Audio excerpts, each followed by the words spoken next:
According po sa inyo, there are ongoing conversations to broaden the interpretations of the Mutual Defense Treaty between the Philippines and the United States in response to China's growing aggression toward Filipino aircraft and vessels in the West Philippine Sea.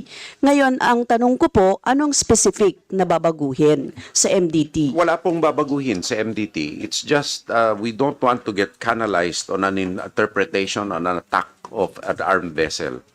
It is more for strategic purposes because China uses a non-lawful and system of aggression which a static interpretation and static processes will not address. So just as the aggressor has variables, millions of variables in its playbook, we have to also restudy. There are no specifics right now. That will depend on the recommendations of the working groups of how to make the Mutual Defense Treaty interpretation more dynamic to address threats that we may not even foresee. For example, cyber threats, Madam Chair, and other threats that China, which knows no rules, may employ. So that is the context, Your Honor, of our statement. There are no specifics at this time. To be clear, hindi po ito mag-entail ng construction of additional Edca sites or Edca bases? No, Your Honor. This does not entail the additional Edca sites because we are sticking to the 9 Edca facilities, but it entails perhaps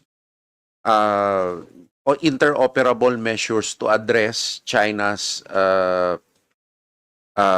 creative and varied tactics on a defense-to-defense level.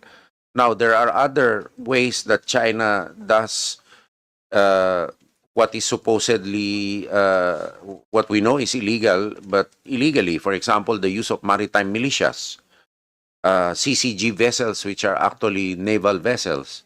So, this kind of an environment is an environment where we cannot work within set parameters. We have to work with our allies and partners to address an evolving threat. Kinaklaro ko lang, Mr. Chair, kasi ang ayaw natin, if it will serve to heighten the risk of the military confrontation with the Philippines, potentially becoming a pawn sa power struggle ng US at China, ayaw din naman natin yon. O sa adversaries ng US, kung yung mga sinasabi niyong interoperable measures ay will threaten lalo, ayaw natin, well, sa bahagi po ng Makabayan Bloc, we would like yung solution sa mga marital disputes should be grounded in diplomacy and peaceful negotiations, Alam ko mahirap po 'yon, sinasabi ninyo, Secretary Mr. Chair. But yung military alliances po na nagpo-provoke ng aggression, ayaw din naman natin 'yon.